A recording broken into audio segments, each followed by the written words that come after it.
Hola, buenos días a todas y todos. Me llamo Elena Bonilla y pertenezco al grupo de cerámica de Ciudad Bella. Y lo primero de todo, dedicarle un beso muy grande a nuestra profesora María y a todos mis compañeros, que los echo muchísimo de menos.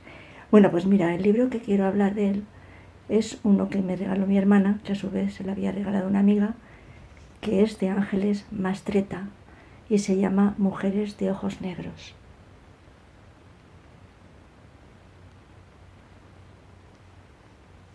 Es un libro pequeño de extensión y que se puede leer de una vez porque es, como os digo, pequeño, pero está dividido en capítulos y los capítulos por sí mismos ya tienen una identidad propia.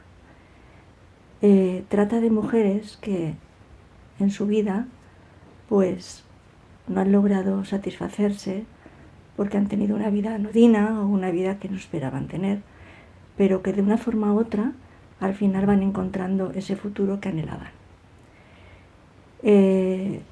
Esta autora es una autora mexicana y tiene ese estilo de realismo mágico sudamericano que a mí por lo menos me gusta mucho.